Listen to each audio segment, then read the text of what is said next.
자, 이시면의 주식 뉴스 공장 주말 총정리 5번째 방송을 시작을 하도록 하겠습니다.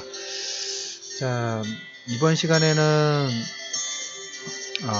4부에서 마지막으로 코멘트 드렸던 것처럼 여러 가지 체크해야 될 주간에 이제 아침 정리 부분에서 얘기지 못했던 부분 다시 강조하는 부분하고, 그 다음에 정책적인 부분들에 대해서도 귀를 좀 기울이실 필요가 있다는 얘기를 드렸죠. 그래서 이번 시간에는 코스닥 정책적인 부분, 아침 브리핑에도 잠깐 좀 코멘트 드렸는데 조금 더 디테일하게 얘기를 좀 드려보도록 하겠습니다. 자, 먼저 이제 기타 업종군에서 우리가 이제 주 초에, 지난주 초반에 아침에 말씀드렸던 부분이 사드 광풍피 월요일날 기사에 나왔어요. 사드 광풍피가 LG생활건강 중국 화장품 진출 속도 낸다. 숨, 이어 오희, 빌리푸드 등 주요 5대 브랜드가 중국 현지 진출을 하고, K뷰티 말씀드렸죠. 화장품에서 국내 업체가 1만 곳 정도 돌파할 것 같아요. 그 지역이 뭐 동남아라든지 중동, 유럽 시장 개척 부분들을 좀 진행을 하고 있다라는. 그래서 기존에 중국 중심, 물론 중국이 아직까지도 매출이 많은 건 사실입니다. 워낙 인구 자체가 크기 때문에. 그럼에도 불구하고 중국이 이제 다시 그 여행 부분이 서서히 풀리고 있죠. 그리고 1부에서인가 2부에서 좀 코멘트 드렸던 것처럼 LG 디플 관련된 얘기를 드리면서 12월 달에 지금 한중 정상회담 부분들을 추진을 하고 있다는 얘기를 좀 드렸어요. 그래서 작년 하반기부터 올 상반기 내내 사드 관련된 부분들로 마이너스된 요건으로 주가의 하락 부분이 나왔던 종목들은 돌아가면서 화장품을 필두로 움직이면서 유통 관련 종목까지 그 긍정적인 시그널 부분들을 줄 수 있다. 그래서 K뷰티뿐만 아니라 지금 뭐 식자재, 먹거리 부분들도 가장 먼저 K뷰티가 먼저 콘텐츠가 먼저 진출이 좀 됐고, 그 다음에 뷰티, 그 다음에 이제 먹거리 부분들까지 계속적으로 확장되는 모습도 여러분들 체크해 두실 필요가 있고요. 전기차가 지금 뭐 국내에 거의 지금 16,000대랍니다. 16,000대 정도 좀 보급이 됐고, 인프라 확대, 제 주변에서도 보면 이 전기차, 특히 이마트 같은 경우에도 보면 몇몇 고속도로 휴게소도 보면 전기차 충전 시설 부분들이 확장이 좀 되고 있죠. 그래서 16,000등 되면 이제 서서히 지금 워밍업 부분들이 들어가면서 좀 확대가 되는 그런 케이스가 좀 진행이 되고 있다라는 코멘트 하나 다시 드려보고, 그 다음에 이제 그 한 번 충전으로 수소차 관련된 부분들에서 토요타 1000km면 상당히 좀 크다라는 얘기를 좀 드렸어요. 심리적인 저항대가 500km대하고 700, 800km대하고 1000km, 그는 의미 자체가 상당히 좀 크죠. 1000km면 지금 부산 정도를 한번 왕복할 수 있는, 왕복하고도 남는 거리죠. 그러면 상당히 큰 거리예요. 그래서 토요타가 수소차 컨셉 부분에서는 양산 관련된 부분들이 현대차가 상당히 좀 치고 나가는 모습들이 좀 보이고 있기는 합니다만은 1000km는 조금 의미가 좀 크다. 그러면 그 현대차도 이렇게 좀 뭔가 동료 부분을 좀 해야 되겠죠. 이런 부분도 좀 있고, 트럼프가 워낙 그 많은 이슈 부분들을 만들다 보니까 미국 의회에서도 좀 불안한가 봐요. 그래서 의회에서 지난주 후반에 발의가 됐던 내용 중에 하나 뭐냐면, 미국의 의회 승인 없이 지금 같은 경우는 어떤 특별한 상황 불편은 승인 없이 그냥 먼저 전쟁 일으키고 그 다음에 후통보 이런 식인데, 의회도 지금 트럼프가 워낙 그 럭비 공처럼 튀다 보니까 혹시 모르니까 북한 선제 타격 부분들을 할 수 없게 법안 발의 부분들을 좀 했습니다. 그래서 민주당이 주축이 됐고 일부 공화당 의원도 여기에 서명 부분들 했는데 인원 자체가 60명이 넘어섰어요. 그래서 이거는 어떻게 보면 좀 보안 장치로 나쁘지는 않는 것 같습니다. 나쁘지는 않은 것 같고, 주 후반에 또 나왔던 얘기가 보면 지금 우리가 다음 주 11월 전후 해서 연준 의장이 누가 되느냐. 그런데 지금 아직 뭐 노미네이트가 된 건 아니지만 가장 긍정적인 시그널 부분들은 파월이라는 얘기를 좀 드렸어요. 기본에 앨런 연준 의장 부분들도 있지만 파월의 지금 현재 연준 의사가 올라가면 매파적인 성향보다 비둘기파적 성향 부분이기 때문에 시장에서는 원하는 부분이다라는 코멘트를 들었고, 공화당에서는 파월보다는 현재 연준을 좀 뜯어 고치고 뭔가 방향 부분들 설정을 바꾸고 싶기 때문에 테일러 교수를 원한다고 말씀을 좀 드렸죠. 그래서 테일러가 들어왔을 때 옐런 연준 의장이 의장은 사임을 하지만 이사는 유지가 됩니다. 아직 기간이 남아 있기 때문에. 그래서 테일러가 연준 의장을 하게 된다고 하면 옐런 연준 의장이 남아서 조금 뭡니까? 보완제 역할, 상충이 좀 되죠. 좀 커버해주는 역할 부분들을 하지 않을까라는 그런 기사 부분들도 좀 있더라고요. 그래서 연준 의장 관련된 부분도 계속적으로 기사가 나오고 있기 때문에 중간중간에 나오는 대로 코멘트를 좀 드려보도록 하겠고요. 오늘 이제 얘기 드릴 부분 우리가 지금 미국 시장에서 미국이 주가 상승 다우지수라는 신고가 파동 부분들을 만들었던 가장 큰 요건 부분들을 본다고 하면 물론 기업 실적 자체가 워낙 좋아요. 그런데 지난주 주간 브리핑 부분에서 분석을 좀 해드렸던 것처럼 미국 세제 개혁안 부분들이 됐을 때 일단 기본적으로 뭐 IT라든지 이런 법인세 자체가 세율 자체가 거의 한 10%에서 20% 정도까지 낮아지는 효과 부분들이 있으면서 기업들의 이익 자체가 좋아진다는 얘기를 첫 번째 얘기를 들었고, 두 번째가 해외에 있는 해외에서 전체적으로 글로벌 기업들이 이 해외에 가지고 있는 자금을 만약 국내 송환했을 때 송환되는 자금에 대해서 어떤 혜택 부분들을 줄 수 있는 부분들이 지금 세부적으로 진행되고 있다고 말씀을 좀 드렸죠. 그러면서 이쪽 관련 종목군들이 주가 상승 부분, 신고가 파동 부분 나가면서 계속 탄력적으로, 왜냐하면 올해 이익보다는 내년에 이익 부분들, 법인세 절감 효과 부분들로 이익 부분들이 증가될 걸 미리 선반영시켜서 주가가 올라가는 거죠. 그거와 마찬가지로 우리나라도 보면 닥에서 코스피로 지금 다 셀트리온도 이전을 하고 카카오도 이전을 하려고 하니까 코스닥이 지금 상당히 뭡니까? 물론 펄어비스라든지 그 다음에 몇몇 기업들 4, 4분기에 시총 뭐 1조 이상 되는 기업들이 또 새로 신규 IPO 부분들을 진행하긴 합니다만은 셀트리온의 규모, 셀트리온 헬스케어라는 이런 특히 셀트리온이 가지고 있는 상징적인 의미, 카카오도 마찬가지고 웬만하면 좋은 기업들은 규모가 큰 기업들은 코스닥에 머무는 것보다는 코스닥으로 이전을 해야지만 좀 더 대우를 받을 수 있다는 이런 기조 부분들이 형성이 좀 됐죠. 그래서 제2의 코스닥 붐을 예전에 2000년도 1999년도에 코스닥 장세 여러분들 기억나시죠? 그 모습을 기억해 놓으셔야 돼요.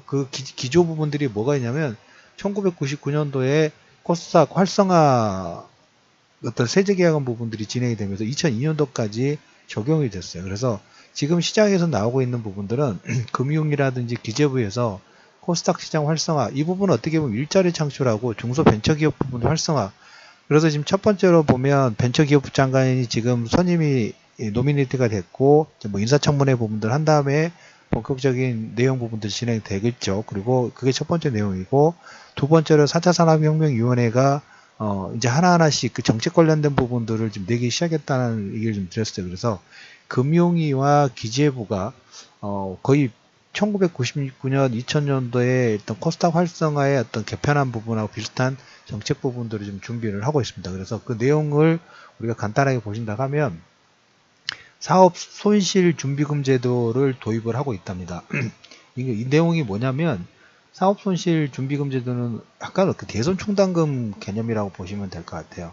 기업이 미래에 발생될 모르죠. 미래에 발생할 혹시 모를 손실 대비해서 이익 일부를 적립금으로 쌓아놓고 이걸 이제 당해년도에 법인세에서 과세 대상에서 제외하는 건데, 뭐 예를 들자면 손실 준비 비율, 대손 충당금이 비슷한 개념이죠. 손실 준비 비율이 30%면 이익을 해가지고 100억을 벌었으면 30억을 제외하고 70억에 대해서 법인세를 내는 제도입니다. 그래서 1999년도에 코스닥 활성화의 어떤 메인 정책 부분이었고, 근데 한시적으로 2002년도까지 적용을 하고 그 다음에 이제 코스닥 벤처기업 대상으로만 시행하다가 2000년도에 폐지됐어요. 근데 어떻게 보면 우리가 다우지수 미국 시장도 보면 세제 개혁안 관련된 부분들의 이율 자체를 좀 낮게 해주면서 법인세 부분들을 낮추면서 이런 시너지 효과 부분들을 만들었죠. 그래서 위와 뭐 그거 정도까지 아니지만 그래도 예전에 99년도, 2000년도 코스닥 활성화 방안 부분들의 또 세제 개편, 또 혜택 부분들을 주는데 어떤 메인 정책적인 부분이 다시 부활하려고 하고 준비를 하고 있다는 얘기를 첫 번째 드려보도록 하겠고요. 그 다음에 이제 코스피하고 코스닥 상장 기업을 합친 한국판 니케이 지수를 개발을 하고 그 다음에 상장 요건이라든지 진입 장벽 완화 부분도 지금 계속 논의를 하고 있습니다. 그래서 계속적으로 보면 뭡니까? 이 부흥을 하기 위해서 일자리 창출 부분들을 위해서 그리고 4차 산업혁명 부분들은 이 시기 부분들을 좀 더 밀어붙여야 된다고 말씀을 좀 드렸죠. 아마존의 알렉사 서비스 저는 조금 나중에 종속되지 않을까 좀 무섭다는 생각이 좀 들어요. 온라인 쪽 부분에서 지금 우리가 국내 시장이 한정되어 있기 때문에 물건을 살 때 한정되어 있지만 이 해외 쪽에서 직구라든지 역직구 이런 부분도 상당히 좀 활발화되고 있죠. 근데 글로벌 전체적으로 봤을 때 지금 무역이라는 부분들이 있지만 이게 이제 유통 쪽에 아마존이라든지 이런 큰 기업들이 해외 브런치 부분들 해가지고 글로벌 네트워크 부분들 통합시켰을 때 이 파급 효과 부분들은 상당히 종속되지 않을까. 그 밑으로 종속되는 부분도 있어요. 그래서 아마존 재팬이 지금 시장 점유율을 빠르게 치고 올라가고 있어요. 이게 하나의 서비스고 그리고 하나의 신호 부분들이고 아마존 알렉사 음성 스피커 관련된 그 다음에 드론 배송 이 부분들하고 연관성이 있죠. 그래서 4차 산업혁명 부분들 4차 산업 관련된 융합 관련된 부분들은 너무 이렇게 질질 끄는 게 아니라 더 드라이브를 좀 걸어야 돼요. 특히 중국 같은 경우는 AI 쪽 이 부분에 어마어마한 투자 부분들을 좀 진행을 하고 있죠. 그래서 AI 부분들이 기본 스마트폰에 또 탑재가 되는 것처럼 우리 코스닥도 보면 새로운 기술이나 새로운 좋은 기술 부분이나 좋은 플랫폼을 가지고 소프트웨어 기술이든 어떤 거든 이런 기술 부분들을 가지고 있는 회사가 제조업 기반 부분들이 아니라 새로운 기술에 대한 기술력 부분들을 가지고 있는 회사가 상장 부분들 해가지고 거기서 투자 자금 부분들을 얻고 시세 부분들, 사세, 그 회사의 그 확장 부분들을 좀 더 빠르게 진행할 수 있는 어떤 그런 계기가 좀 돼야 된다는 얘기 좀 드려보도록 하겠고요. 코스닥 같은 경우에 보면 이런 그 세지역 개편과 관련된 부분들이 진행되는 와중에 또 뭐가 우리가 기본적으로 봐야 되냐면 코스닥 같은 경우는 이제 최근 거의 이제 700포인트, 690포인트까지 올라가면서 물론 예전보다는 좀 내려가긴 했습니다만은 그래도 최근에 고점 부분들, 박스권 상단 부분들 돌파하는 시도 부분들을 좀 하고 있죠. 더 좋아질 거라고 봐요. 그래서 코스닥의 주요 기업들이 있죠. 한 300개가 안 되는 한 290개 정도의 기업들의 영업이익 부분들을 본다고 하면 지금 2017년도는 좀 10월이죠. 10월인데 2015년도가 전체 매출이 5조 대였어요. 5조 4천억 정도 했어요. 근데 지금 작년에는 16년에는 6조 7천억이었어요. 6조 7천억. 7조가 안 됐죠. 15년에 5조, 16년에 6조 7천억, 근데 17년에는 지금 뭐냐면 9조, 지금은 조금 더 나오면 10조 가능성까지 있어요. 자, 그럼 다른 건 모르겠지만, 2015년도, 16년 대비 주가 레벨 부분들이 낮죠? 낮은데 영업이익 부분들 올라가고 있어요. 지수는 낮아지는데 영업이익 밸류는 좋아지고 있어. 그러면 여기서 볼 부분은 이제 17년도 이익 부분들 9조, 10조, 어떻게 보면 15, 16, 17에서 최대 영업이익 부분들이죠. 그러면 기본적으로 이 15, 16, 17, 그 전보다 이익 자체, 질 자체가 좋아지기 때문에 점프 부분들 좀 해야 되는 그런 기조 부분들 좀 있겠죠. 단순 비교 부분을 했을 때. 그래서 실적과 정책적인 모멘텀 부분들이 코스닥 쪽에서 계속 붐업 부분들이 좀 되고 있다라는 얘기를 좀 드리면서 마무리 좀 드리도록 하겠고요. 그리고 한두 가지 더 얘기를 좀 드리면, 앞의 시간에는 사우디 관련된 부분들을 얘기를 드렸고, 그 다음에 파월, 그 부분 얘기를 좀 드렸고,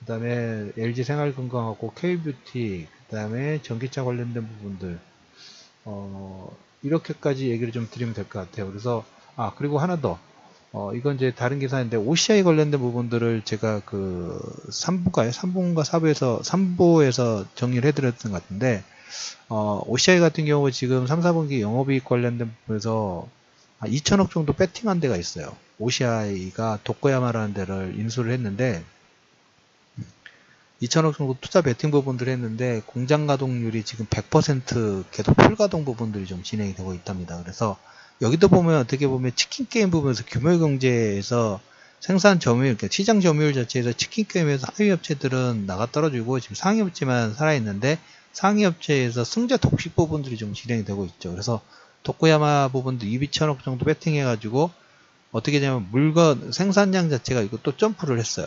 근데 여기가 공장 가동 부분들이 안 된다 하면 그 투자 금액을 회수할 수 있는 방안 자체가 그렇게 많지 않죠. 근데 공장 가동, 풀가동 100% 정도 풀가동 부분들 되고 있다라는 얘기를 들으면서 이번 5번째 방송 부분에서는 코스닥 정책 변화 관련된 부분하고 그 다음에 여러 가지 종목군들의 어떤 다시 체크 포인트 부분들을 마무리 드리면서 마무리하도록 하겠습니다.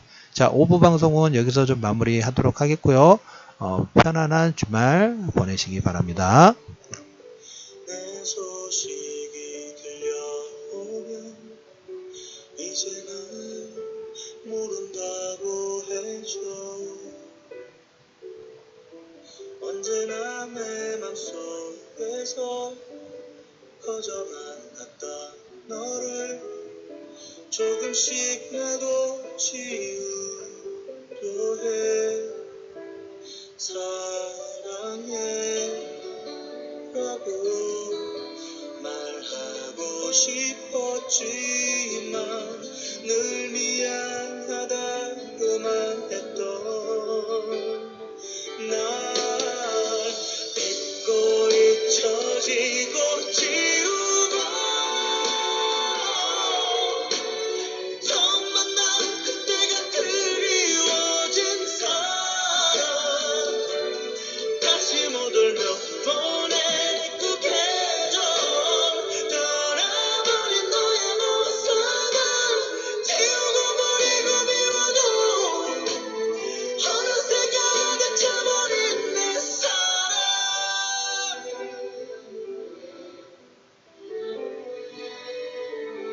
안 된다고 사랑하면 안 된다고 하지만 우린 함께 했지.